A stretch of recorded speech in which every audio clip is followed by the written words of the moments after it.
Watch how the wind is blowing. Okay, now some of the guys are running fundamentals right now on defense. As you can see, the catcher's throwing down to second base, and we're trying to get at least an out on this play. Baseball is situational. It all depends on the situation, okay? So right now, there seems to be a run on first base. So Jerry's trying to engage all the ball players on the rudiments of baseball. The pitcher's in a set position, as you can see. There's a runner on first and third. We don't actually know how many outs there are, but we're going to throw through and try to get the runner coming home to the plate. Here it is. Oh, he threw it right back to the pitcher. No one was expecting that. Run him back, run him back, run him back, run him back, run him all the way, run him all the way. See, that's what you call a smart baseball. In that situation. All right? So many times you see that ball players don't have the psychological fortitude to make the correct play. Baseball is about preparation. When you prepare well, then there's less stress and anxiety. As they say in baseball, you never know when the ball is going to find you. It will find you, because this is a random game. It's not a linear game. It's a non-linear game. Things can happen. You could have all the skills in the world and talent, but if you don't have the mental capacity and a rational way of thinking to make the right play, it's just not going to work. So I've developed a course description, a syllabi for this Bonnie team, and it's a syllabi for the community. This is an advanced level course.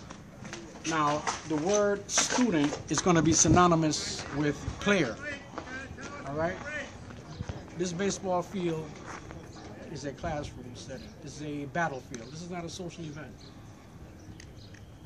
So I'm going to give the players some diagnostic tests to see if they can have the intelligence to answer questions correctly, as any college students would do given an exam. It's about preparation, it's about quizzes, it's about midterm, it's about a final exam.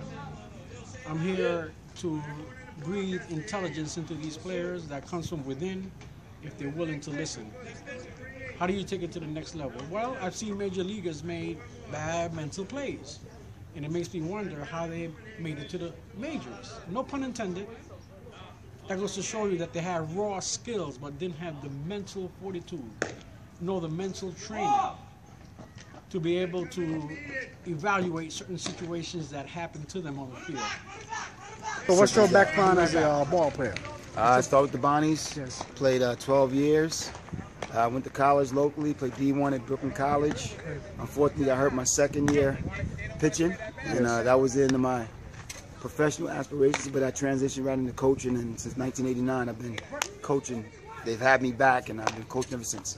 Got anybody up in the majors right now? Oh, we got prospects? Well, not we have a lot of minor league players, obviously, and the closest we've had is Anthony Hewitt, who got drafted #1. Okay. Got a lot of good ball players. Well, actually, Anthony Bavaro, who's currently with the Cubs, he's one of the former Bonnies, so he's there now. Okay. We're real fortunate. We've had a lot of minor league and college success. Monday, Very good, very good. So what is the whole significance of having these 18-year-old college ball players who have just returned from college?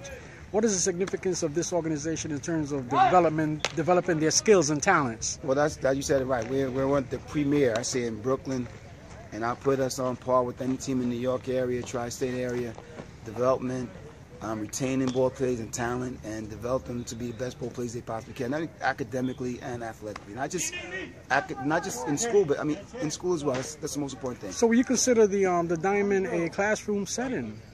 Oh, there's no doubt. I learned most of my life lessons on the Diamond. Right, so this is where it all begins. You learn life lessons from the time you start as a 7-year-old to the time you graduate with us as a 22-year-old. I mean, it's very fortunate that we've had so much success in just getting professionals, not just baseball players, but just professionals in the job world. So what percentage of this game is psychological? Mental. It's all mental. I mean, that's like, it's mental. Okay. There's a psychological, there's an emotional component that plays into it, and it is somewhat, as you stated before, neglect is not focused on, but it's a really the key part of the game, because when you get in pressure situations, if you're not prepared, you feel more pressure. So that's basically taking an exam in the classroom where you don't prepare yourself through study, so you feel the anxiety when the exam comes. Self-fulfilling prophecy. If you think you're not going to do well, you don't study, you don't prepare, and then when you do poorly, you make excuses. And we don't want excuses here. We don't want excuses. We want you to prepare, and then when you get put in that situation, you do the best you can. Usually our guys, they flourish. Now, do you think that it is essential for the ball player to know the dimensions of the field? The distance between bases, the distance between home plate and second. Are you serious? That's serious. Yes, it's science. That's a basic elementary fundamental you have to know. Yes. You start that when you're 7, 8, 9 years old, starting from instructional pee-wee on up to open ball. Yeah, absolutely. You should know the dimensions with the home plate to the mound. Does it include the back of the mound, front of the mound, all that stuff? Yeah. Right? Yeah. All that stuff, and that's where it begins. That's the homework. So basically, in terms of batting, there are different philosophical views on how you grip the bat. Some will say that you line up the knuckles, but I notice when you do that, your backhand drops. But when you align the wrist knuckles, the back shoulder comes up. Thus, you generate more power that way, don't you? Well, there's a lot of different theories. Yeah. Again, there's no right or wrong, but I know that they focus a lot on knocking knuckles. Yes. Knocking knuckles. That's what I'm talking about. So that's why I teach my kids knocking knuckles. That allows you to get the bat in the right hand position. It allows you to relax a little bit more and get the bat generate more bat speed. So there's a lot more involved, but that's how I started knocking knuckles. Let's look at the demonstration right here without a bat, right? So let me see you align your knuckles. Right. So okay, align it. If I was Wait. lining, Okay. it'd be here. So hold the bat up. Hold the bat up. The bat be here. So you line up this way. So Yeah. it gives you the natural position to make contact with the ball right here. So where's your back? Where's your back forearm? Is it lower? No, it's just you got to get to the hitting point and be flat on contact. See, a lot of guys, it doesn't matter where your hands start. It's just when you make contact, you be here. Whether it's outside, inside, or down the middle. So why don't we just rotate it with knuckle right now? Just rotate. Well, No, put your hands up. Put your hands up. Let's see what happens. Let's see if your arms. See, your arms just went up. But that's over rotation. You don't want that, and that leads to a lot of ground balls. You don't want that. Wow. All right. So you want to be here, so you get natural lift. All right. Stay flat. You keep the bat flat, and then you get natural lift on contact. So again, it depends, how you're taught. But again, the common practice right now is you line up the knocking knuckles, so you have natural feel, almost like a golf club in your hand. So after a batter swings the ball, right, where should their follow-through position be to create balance? Oh, again, you want to have a natural high finish. You want to get natural lift on the ball. You don't want to uppercut because it's not softball. Right. You want to get natural lifts on contact. I tell my guys, just finish high, whether one hand or two hand, because you can't have one type of thinking. You got to have guys be comfortable. Whether they finish with two hands or one hand, let the bat go, they got to finish high so you get what we call natural lift on the ball. You elevate the ball. Because, in these fields, you want to elevate the ball with a line drive. Okay. Hard line drives. You don't hit pop-ups. You want to hit hard line drives, deep fly balls, hard ground balls. So after you hit the ball, where should your legs be? Should it be aligned after the swing for balance? Should the right foot be further than the left? Should you be out of balance? Again, it's hard to go and you can't be. I would specifically just starting point is you always balance. Okay. Whether you're starting up, you're relaxed position, then you move, you load, and you get your weight back, and then you step, keeping your weight back until you're ready to transfer that weight forward. Yes. And when I say forward, it's not forward, it's actually moving it from the back to the middle where it's just balanced. Yes. Up and down a straight line. If I had a straight line, imaginary line in front of me. But I noticed that your legs are balanced right there. Yeah, this now using the stiff front leg. This is just getting that back hip into the ball, whether it comes off the ground or whether it stays there. Get to the ball, hands to the ball, and use the bottom of the hips and drive through the ball. So that's basic understanding of baseball. Who am I here with? Coach Russell. Okay, Coach Russell, right? I'm gonna pick your brains, right? Because I've been studying the old school hitters like Rod Carew. Mm-hmm. He was a 328 lifetime batting average. Mm-hmm. One season he went 388. That's correct. Until the final 2 games because he was batting 400 for the whole season. That's correct. 1988. Now his philosophy behind the game as a hitting expert is that he always strives to hit the ball up the middle all the time. Mm-hmm. And then if the ball is outside or inside, he makes the adjustment. Mm-hmm. So all ball players should be thinking that way mentally? The biggest part of the field, the most vacant part of the field is right center and left center. All right, so you have to try to hit the ball at the middle. That's where you have more room up the middle of the infield. Mm-hmm. All right, you have more room in the outfield, and that's where you want it. You want to hit the ball in the gaps. Yes. And that's what I try and tell my players. You want to hit line drives over the shortstop, second baseman's head, and run. And if you're a big, strong guy, you hit gappers all right? Oh, you hit the ball over the fence if you can, but you hit line drives. So the gap up the middle area is where you want to be. Absolutely. Okay, very good. That's excellent analysis. Now, let me ask you something, because I'm a college professor, right? I'm a department head in communications and mathematics, and I was able to earn a full scholarship to Howard University. Now, in terms of classroom, right? You don't see too many students graduate with summa cum laude, and that's like a 3.7 and above. Right. Does that happen in the history of baseball where hardly anyone bats above 300? Well, if you bat above 300, you're a multi-millionaire now. So again, that's just like they say in football, quarterback completes only 3 out of 10. He's on the bench. In basketball, if he shoots 3 out of 10 from the free throw from the field, he's the bench one. He doesn't play. Wow. So, but in baseball, the skill is so hard to hit a baseball. It's so hard to do that. 3 out of 10 gets you to be one of the best players ever. Is that right? Absolutely. So hitting a baseball is one of the hardest things you can do. One of the hardest things you can do. So I absolutely believe that hitting 300 is, and again, I can appreciate the guys that do it at the highest level. It's amazing to me. Consistently do that year after year. It takes tremendous concentration, a lot of talent, and a lot of desire. So hitting 300, you're special. You're very special. Right. Very okay. special. Now, I also know physics and mathematics, right? So let's look at the baseball bat, right? A wooden bat. Now it's cylindrical in shape, right? So the baseball is round. It's a sphere, right? That's right. It has a diameter, a radius. That's correct. And it's sometimes, I think it's about, how many inches is it? Well, sometimes it weighs like 5 ounces. And whatever the circumference is, and you're hitting that ball, a round ball, with a cylindrical bat that is fat going up the top, right? Not only that, but the speed that you have to deal with, upwards of 85 to 90, 95 now these days, is amazing to have that kind of hand-eye coordination and timing and strength to do that. So you get power coming at you downward on the line, downward plane, and you have to hit the ball flat, so it goes straight out. It's an amazing accomplishment. It's an amazing accomplishment just to do that.